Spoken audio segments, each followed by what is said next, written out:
Alright, what's up guys, it's your Spiderwolf back for first time around Persona 5 Phantom X video, or Persona 5X. I think I'm going to try to get used to the same Persona 5X or P5X. Anyways, before we get started though, I greatly appreciate you guys drop a like, comment, subscribe, would really help me out trying to get 1,000 subscribers. So with that being said, let's get into this. So I'm going to be using a couple different things here, as you know, this video will be the beginner guys. So this video will probably be a little bit longer, but I'm re-recording this because the first take was like way too long. So we're recording this. I'm going to be using this Google Doc, which I will be providing the link in the description down below. And I will be also using Pride, which is a bit more of a condensed summary version, which is also a bit better to use. But there's more details in this that I think are also very useful. But yeah, we'll be skimming through this, so trying to rapid fire, because I know you guys probably want to get like a quick detailed explanation of how the game works and all the other information about this game. So basically, there's a TOS on Pride, but basically the game is focused more on teams. So some characters are really good.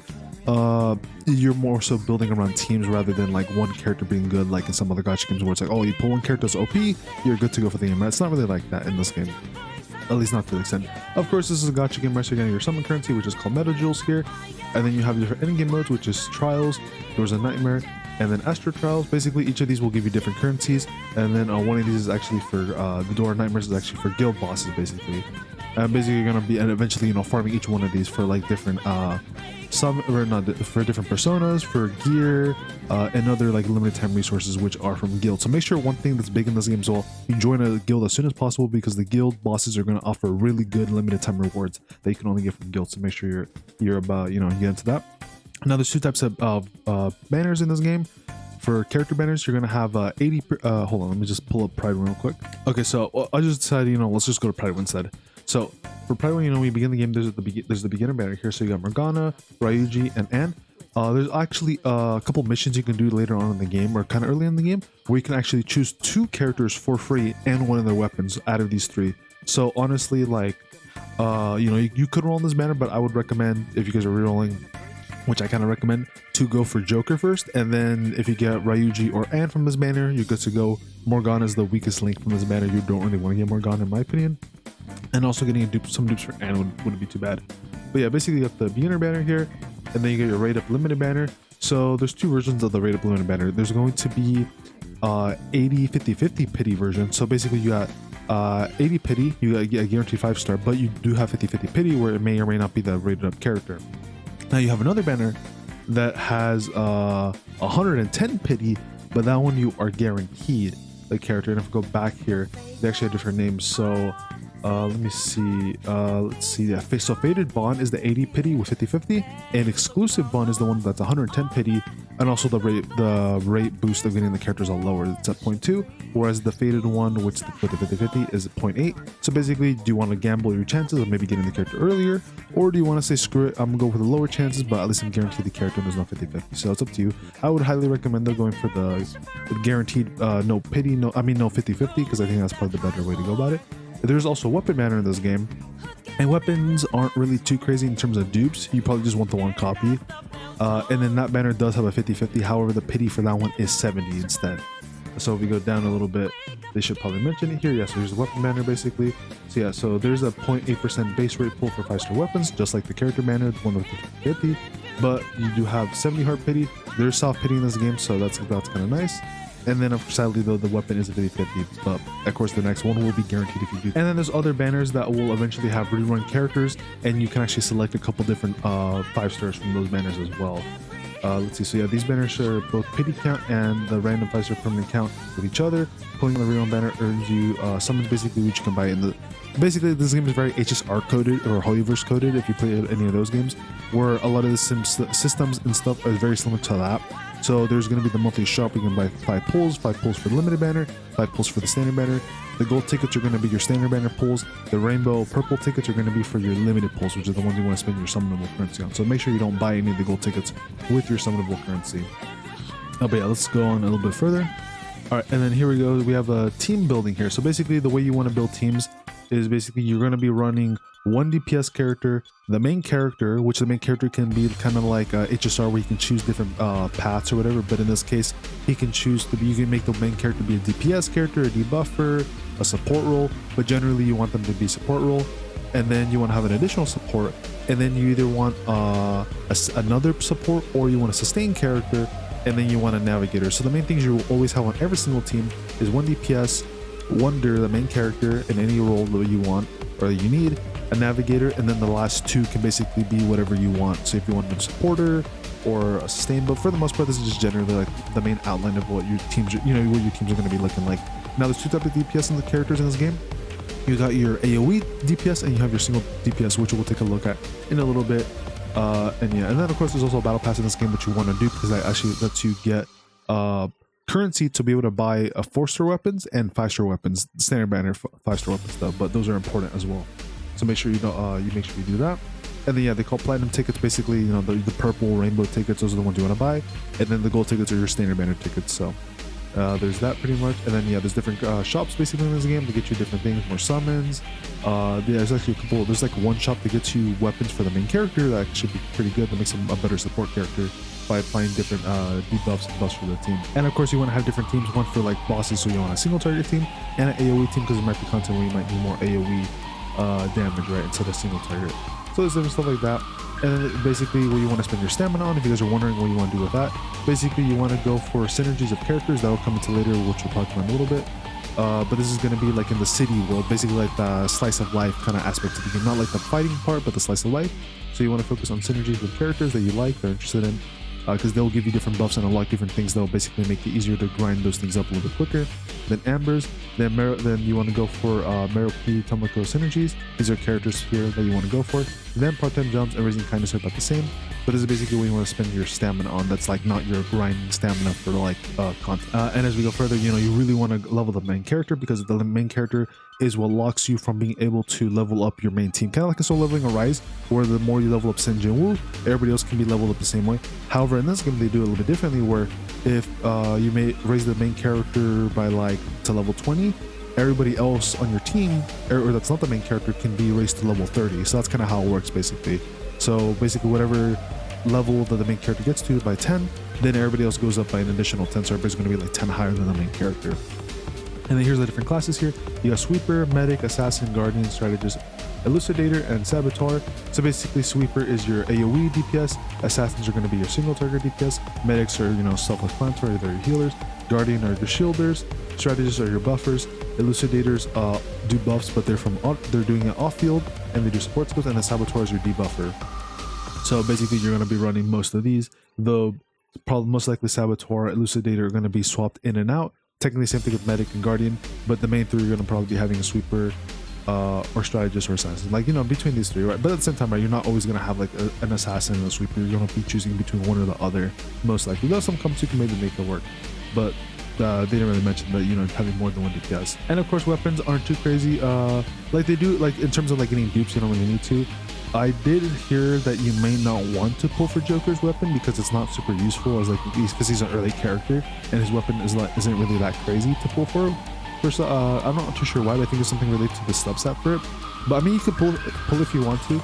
I would say probably wait until more information comes out, and I'll let you guys know in a further video if it's worth it or not to pull for his weapon. And of course, if you do get dupes for characters, you're actually duping up their personas basically, which works very similar to Hoyoverse, where you basically buff up their stats by like 3, like their skills and whatever, and then you also buff up they give you passives or like upgraded stats for the most part. So dupes are like kind of worth it in some cases, but you don't really need to worry about it for the most part from what I've seen. And then of course Wonder has a different version of that, of getting dupes basically, where you upgrade his skills, which is through like this tree here, like in single player games basically. You have this tree. By doing different pieces of content, you get the inspiration points in it, inspiration sparks, and it basically helps you like level up these different things here for the most part. All right, and this pretty much here is going to be your artifacts for the game. So there's like the artifacts in this game work a little bit differently, but they're almost similar to HSR, like very similar to HSR almost. So if you guys have played HSR, these revelation cards are going to be your main 4-piece artifacts. And in this game, you want to run 4-piece. You never want to do 2-piece in this game. You want to run the 4-piece set, and we'll get into that as to why in a little bit here. But basically, you have different sets here. Basically just go for whatever a character needs. So if it's like a healer character, you probably maybe when you want to run the love set, or if they're like a AoE character, you maybe want to run like an AoE set. There's like a luxury set down here, and this is for ice damage and increases follow-up attack character. So anyone has ice and does follow-up attacks, you want to run that. So kind of self-explanatory. Basically just look at what characters need and then you build it off of that. And then for future videos for upcoming characters, I'll make a video what I think is going to be the best sets once we get more familiar with this game. But there's a lot of sets here. Now mind you, we won't have all these sets day one on global, because a lot of these are from CN version or JP version. No, it's CN version, so a lot of these won't be available like day one. Some of these won't, we'll have to wait a little bit, especially some support sets are going to be really good in the future for some characters. We'll have to wait for those to come out. So it won't be this crazy, but there'll still be like a decent amount to worry about. Now the reason why I say you want to run 4-piece set, not any 2-piece set, is because if you run a 4-piece set, there's these things called universal cards or universe cards, which work very similar to the planar sets in HSR, where they basically offer you you run two in HSR, right? You run 2 of those and you get additional effect, but those don't really matter, right? The reason why this matters more in this game is because if you have a full 4-piece set, you can actually use, if you use one of these universal cards, you can get different extra additional buffs if you run a 4-piece set, basically. So if you ran like the one we went earlier, right, the luxury set, right, that's like the ice and follow-up damage, and then you run this focus universe card, then you're getting an increased follow-up crit damage by 50%, or increasing follow-up attack or follow-up crit damage by 50%. So basically, these universal cards are really, really good, and they'll be offering you different benefits depending on what force set you have. So keep that in mind as well while you're building, and make sure you look at the universe cards to see which is the best set to go for and which one will offer you the most amount of like value, right? Because some may offer you a better universe set than another one than another 4-piece set, right? So that'll definitely determine where you want to go with it. And of course, there's different you can also get different subsets and different main sets for the artifacts. So for the main revelation cards, there's sun, moon, star, and constellation, which you basically just imagine it as like the NHSR, like your head, body, boots, hands, or gauntlets, that kind of thing basically. So for sun, that's always going to be like that's always going to be HP. Moon's going to be between attack, defense, HP percentage, healing effectiveness, and damage bonus. So if you're a healer, you probably want to go heal effectiveness, or DPS, maybe damage bonus or attack, or yada yada yada. Star is going to be your crit rate for damage, which is probably going to be the main one you focus on. But in some cases, if they're like a DP or a debuff character, you may want to run effect hit rate here. And the constellation here is going to be speed and SP recovery, and most likely for most characters you're going to probably run those because speed is very important in most of these games. So most likely most people will be running speed, but in some cases maybe you'll be running HP or attack. And of course there's also the subsets. You got your usual flat attack, HP, defense, same thing with percentages. You got damage bonus, effect hit rate, crit rate for damage, speed, SP, regen, and penetration. So it's basically case by case for each characters for what what you want to go for, because each character may want more speed, more or something else. So just get something to keep in mind with that. But that's pretty much it for the gear system. It's very simple, self-explanatory. You just look at what your character needs, and then you just build them that way. Of course, like I said, I'll be making videos letting you guys know how you should build your characters, and let me know down in the comments below if you guys want me to like the existing characters in the game, like when the game launches. Let me know if you guys want me to make a specific video like going over the entirety of what I think is the best set for each of those characters that are at least good, right, that you want to run. So let me know in the comments down below if you guys want me to do a video for that. But yeah, as we go further on, the main character here, Wonder, has different daggers. You can actually get this is like the main ones you want to focus on, the main ones you want to level. So the first dagger you can get that's really, really good is in Palace 2 from Exploring. And you get this one, basically, it's a support dagger because you want to run him as a support character, right? The next dagger you get is on Palace 3. But this one you might not get for a while because they're recommending to max this dagger out first, the first one you get here. And then from there, you basically got to do this Destiny Land shop to get the other 2, which is going to take a lot longer. But each one has their own perks, basically. Like the Astro Orb one basically gives a permanent defense down, but the downside is that it can increase effect hit rate and side damage bonus when the conditions are met. So basically you kind of restrict them to some teams. And the same thing for the Ancient Force Field one, where the defense isn't permanent, but then you also have to use this Vino character, so you can apply this elemental ailment debuff or whatever to the enemies to help you with the defense. So each dagger is kind of different. I think the mechanical executioner one's probably the better one because you just get overall stats for most of your characters, though it does depend on what Wonder's main persona is that he's using, that he'll give the buffs to basically on that one. And the personas, there's different ways to get them. Basically all you guys need to know real quick, let me just double check something. All right, so there's 5 different ways so you can get personas in this game. You can get through normal battles, the gacha, metaverse, persona farming stages, and fusion, and the persona shop. What I highly recommend to do is do the persona farming stages, unlock, it's like imagine like WoW, right?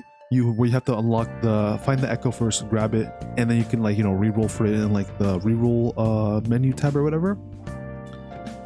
Basically that's kind of what you want to do in this game, where you want to grab every single persona first. Once you have them, then you want to do this other piece of content, which is going to be which basically you get these like medals basically, and you can buy them from the shop, and then fusion's like another decent option. I'll go into that a little bit in more depth in like a second here. Let me just look at it real quick. So yeah, basically there's going to be this challenge reward shop, and that's where you're going to be able to buy these personas that you want. But of course, you need to find them first before you can buy them. So make sure you basically do your persona farming stages, grab all of them as you can. Once you have all of them, then you want to do the piece of content and go for them. Also, quick note about the artifact, the gear system in this game. I would not recommend farming gear until you're at least, I think it's level 60. I'll get back to that one in a sec, but I'm pretty sure it's level 60, because at level 60 you can actually obtain the high tier 5-star gear. But you know, because before that you're going to be getting the lower crummy 3-4-star gear that's really not worth leveling up. So that's why I recommend, don't really worry about gear, just level up on farm. You level up your characters, your weapons, your personas, focus on that, your skills and all that. And then later, once you reach like level 60 for like the account level, then start farming the artifact gear system in the game. And then, you know, that's when I would recommend to go for that basically. But yeah, also there's going to be different rarities of personas, but don't really worry about that too much, because some that are low rarity, you know, are actually still really good, and they actually can be used for endgame content. So I just say be a little bit aware as to which personas you have before you discard them or fuse them, and maybe just search it up real quick, because some might actually be really worth it. An example here is actually, an example here would basically be Succubus and Amano no Izumi. These can be used in endgame, and then they're, you know, one's rank 1 and then the other one's rank 3, but they're still really, really good. So just keep that in mind, that some personas are going to be really, really good, even if they're like the lower tier version. Now, there's 2 ways you can actually give personas different skills. You can do random inheritance here, which each persona will have a set of skills that can be passed on to another persona when inheriting skills, and the game will randomly pick the one you want, but it is cheaper. But then the other option, where you can guarantee which one you want, kind of like in some games where you can guarantee like what artifact pieces you want, or like PG, or like what you know, different things like that, right? You can basically just guarantee what you want. It is going to be way more expensive, right? Like currency wise, clearly more expensive here. So let's see. Meanwhile, skill cards guaranteed that a skill that is inherited skill cards can be purchased from the persona shop and are more expensive than attempting a random inheritance, but remove the randomness. So basically it's better if you have the currency for it. I just don't know if it's going to be too expensive to buy these skill cards though. That's something I'm not too sure basically. But anyways, let's go a little bit further here. All right, and then here is the Lufu's business plan. Basically, there's a little guide here if you guys want to take a look at it. It basically shows you all the different steps of what you need to do to complete it, though it's going to be a little bit easier on global, since it'll be, you know, right in your face, and it'll be in English, so it won't be too difficult. But the nice thing about this is that you can get a free Mona, Panther, or Skull, and then in the part 2 version, you can get another Mona, Panther, or Skull, and then the 3rd version, you can actually get any one of them for dupes or these other 3 characters here. And then on part 4, you can get any weapon, any free 5-star weapon for them. And that's pretty much where it stops. So really good. So you can basically get 2 characters for free. So you can get your Panther, your Skull there, or you can go for 3 dupes, because the 3rd one here does give a dupe. Though mind you, this does take a while. Some of the missions do require you to be like max level 80, which is going to take a while, because definitely getting to the max level in this game is a bit grindy from what I've seen. It's not gonna be super quick to get to that like max level. So keep that in mind, that most people probably only get to part 1 and part 2, and then it's going to take a while probably for part 3 and part 4. So, you know, just I'm going to keep that in mind with that. And basically, city activities are things you want to do. As they mentioned earlier, you want to focus on synergies with characters you like, then Ambers, then Merope and Tomoko synergies, which are characters, and then part-time jobs or raising kindness is where you want to spend that basically, which is additional currency, which you guys can see here. I think it's added 20. Yeah, it's up to 20. And then let's see. So there's social events basically. Then you basically use energy for those social events, and the energy is restored at a rate of 5 on each daily reset up to a max of 20. So basically, you know, you want to use some every day, but you do have a max cap of 20. And then you can do different activities here that will remove it. Of course, this game does play a role in morning, afternoon, and evening. So keep that in mind, because some characters may not pop up unless it's like morning, afternoon, or evening. So keep that in mind for any characters you want to focus on with that. So you might need to swap the day here and there to make that work. And then there's later on there's our 3X option, which is going to make the grinding for this a lot quicker. but we may or may not have this on global. I'll let you guys know in a future video if we do have this, if I can't find it.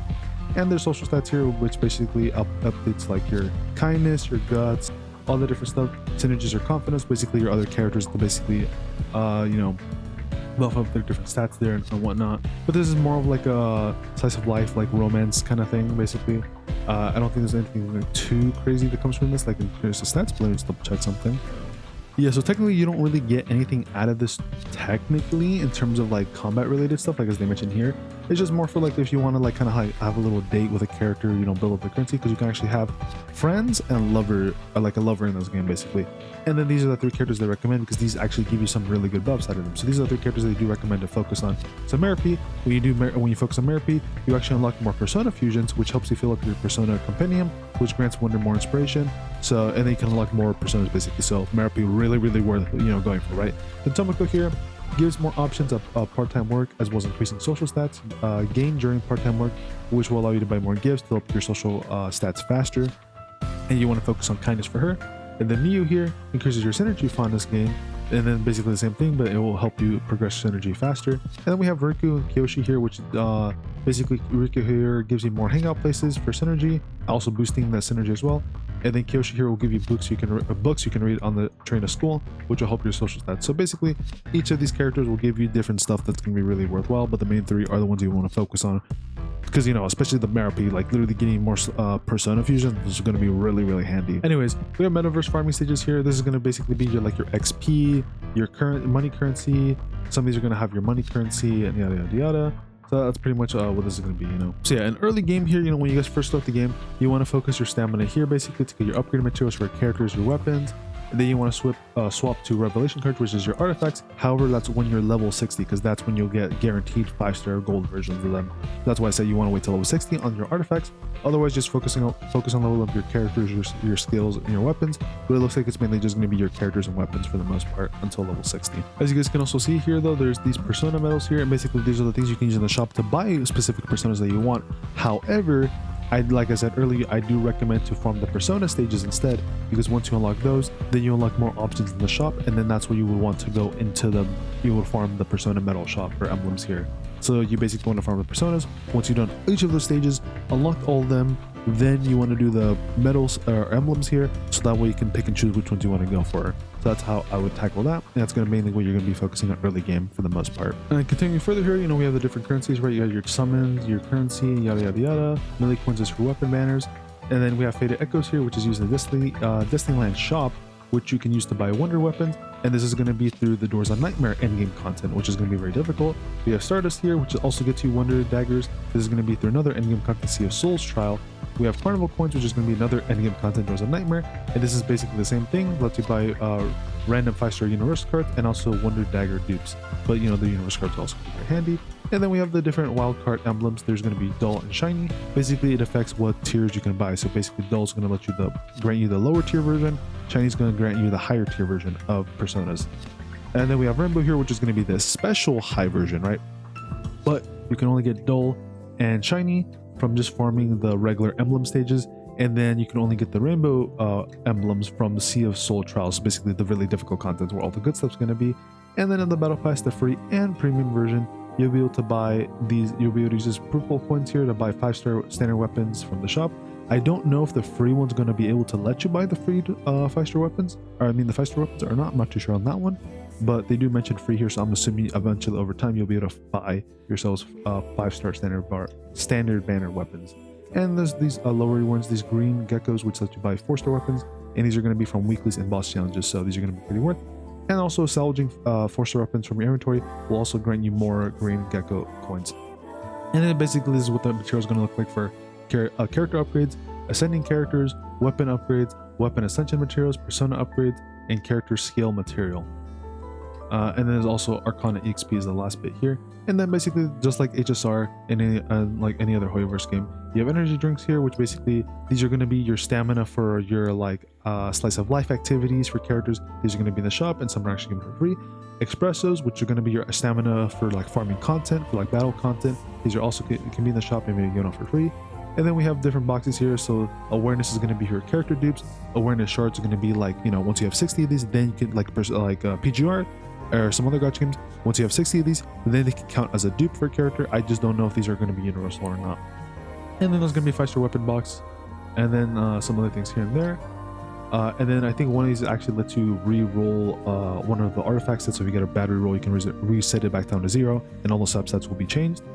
And then we have temporal ink here, which basically it lets you craft a minor arcana card, and then you can basically choose what your main stat. Basically, lets you choose your main stat and substats for your artifacts. That's pretty much how that works. All right, and this is an event we're going to be getting in sometime in the future. Probably it's called Writing Fate.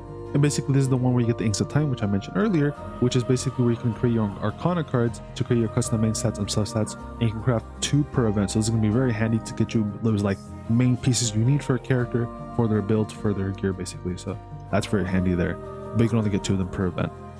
All right, now we're going to be talking a little bit more about the end game like game modes you're going to be doing, that are going to be like the more challenging stuff, but they're going to get you more rewards, right? So we have Velvet Trials here. So basically they're going to be a series of increasing difficult stages, with all of them except one, which have various stages setups themed around 2 specific elements. As you progress, the difficulty ramps up, or you'll need to use 2 separate teams. You know, so think of this kind of like your Abyss, or your like your HSR, game mode that like resets all the time. I always forget what it's called. But you're going to eventually need 2 teams to basically focus on 2 different pieces of content. Probably going to need maybe AoE or single target DPS, as well as 2 specific elements, as they mentioned. So keep that in mind. You're going to eventually need 2 teams to tackle this content here. Yeah, so pretty much Velvet Trials are going to be like your Memory of Chaos from HSR. When you first start it, you're going to have like multiple stages. You have to kind of like build up, and then eventually you hit the one that'll probably like be resetting like every couple of weeks or something like that, most likely here. So completing Velvet Trials stage will give you medals, or basically summon currency, as well as materials necessary to level Janosk. I'm not too sure what Janosk is. As well as being able, as the main requirement, completing the business plan, basically getting your free 5-star dupes and all that and those characters. And then as you gain more total stars from completing the level, the amount of daily exquisite star used for basic mental image upgrades will also increase. And then basically the next thing we have here is Heart Rail, which is going to be your roguelike game mode, which is going to have one-time, not limited, but one-time permanent event rewards. So basically it's going to have a like permanent game mode here. It's gonna be roguelike. You get different buffs, like the usual stuff that roguelikes work and stuff like that. And then there'll be summons and other currencies you can get, but it is a one-time thing, so it won't refresh. But it's a nice little game, and if you guys want more content in the game, you can check this out and have fun with that. All right, and if you guys who are interested in PvP, we got a little bit of PvP here with something called Tycoon, which is basically something from Persona 5 Royale, which is like a card game here. Basically, you're able to get character skins in the game, you're able to get card skins, and you're also able to get growth materials. So there's some decent stuff out of this, but I don't think it's something you really need to worry about too much. So if you guys aren't too crazy about this, I don't think you're really missing out on too much if you decide to skip out on this. And of course, there's different modes. There's ranked mode, classic mode, and joyful mode. Each one will offer probably different rewards here. Rank, of course, does reset and does have seasonal awards. I don't know if this is going to have summons though, but it didn't mention it here, but I'll let you guys know in the future when the game actually, when the game does drop and I get my hands on it, being able to play this game right here. And basically there's different rules here if you guys are interested in reading this. You guys can read it, pause the video or look and apply to one yourselves if you guys are interested in that. And the next thing here we got Tartarus. All right, so hopping over back to the doctor. Sorry if it's gonna be a little bit disorienting if me hopping back and forth here. But basically Tartarus is the second roguelike game mode, which is probably gonna be coming out once we start getting the Persona 3 collab characters or whatever. I guess collab characters or whatever. Once we get the Persona 3 characters rolling in, that's most likely when this will drop. And basically it's the second version of roguelike, but this one's going to work a little bit differently, where you can't use your own characters, but you're going to get characters from a deck basically, and then it'll be like random every single time with different buffs and stuff, and basically gives you the same rewards, the like really good limited time rewards, right? So you got summons, mental image materials, standard character dupes, fragment dupes, and other stuff. So that's pretty cool. Going to be very nice with that. And then currently there's 12 difficulties, and of course as you clear higher and higher, the difficulties are going to ramp up here as well. And then you can view different characters, and then there's the exactly social links in Persona 3 where you can hang out with characters basically, so that's pretty cool. And there's also the different challenges which get you more summons and different currencies and stuff like that. All right, so the final big game mode here, or at least one of the final ones, there's technically 2 more, but I guess the more end game mode or whatever here is Astro Labs Trials. So basically, if you do these are going to get you free mental image materials, which are going to be used to upgrade mental images, which you basically get enough from doing one of these per month to fully so basically every month you're going to be able to fully level up one character or fully upgrade all their skills or from the mental images from this. So that's what this game mode's for pretty much. It works a little bit differently. So there's 2 energy systems in this game. There's mental energy, thief usage. So mental energy is used to challenge nodes, and you spend 1 per attempt. Win or lose, you can reset a node to regain it, and then you can spend energy multiple times to reattempt the same mode. And then thieves usage, you gain 1 unit per week, and then once a unit is used in a node, they cannot be used again until their thieves usage refreshes. For example, if you use cattle in one fight, you cannot use them again until he regains his thief usage. Basically, what this is saying is that you can only run a character so many times until their like stamina runs out, and then you have to use a different character to continue fighting, basically. So this is where you're going to need a lot of characters kind of burn through to kind of clear the content and have them all be leveled up, basically, because you can't run the same team for forever in this game mode pretty much, but still gives you really, really good rewards. And then basically for the mental energy, that will refresh you'll get 4 every week, and then the thief usage per character is 1 per week, so keep that in mind. And then finally here, or I guess maybe I'll find, all right, my bad. Finally, we have the big endgame competitive mode. So this is the meta. So these modes are basically going to determine which are going to be the best characters at the time, and what's going to be the main teams you want to run to do these pieces of content. There's 2 pieces of content here. There's going to be Sea of Souls, I said that completely wrong, which is going to be SOS Trials, and then Doors of Nightmare Paradise. So going into what the first one does here. So this game mode, what you're getting out of this is you're getting a consistent source of rainbow persona coins, which you're going to need to upgrade high rank personas. And basically there's going to be a boss that's tailored to the rate up characters, and it's going to have seasonal modifiers, and you're going to need 2 different teams with different personas, characters, and artifacts, basically, for each of those characters, right? Because each of them are going to need to be geared. There's going to be 8 rank tiers, and then of course, it makes sense, the higher up you go, the better rewards you're going to get. You can promote, maintain, or drop a tier at the end of the patch, though, so keep that in mind depending on where you stand. But you're going to need 2 teams basically, and it's going to be determined by like who's rated up per patch. So this is like a per patch kind of content basically, and it will refresh after each patch basically. Now if you guys were stressing about this, like, oh dang, I gotta grind this out like a lot, don't worry about it. It's not that difficult, because there's read here a little bit.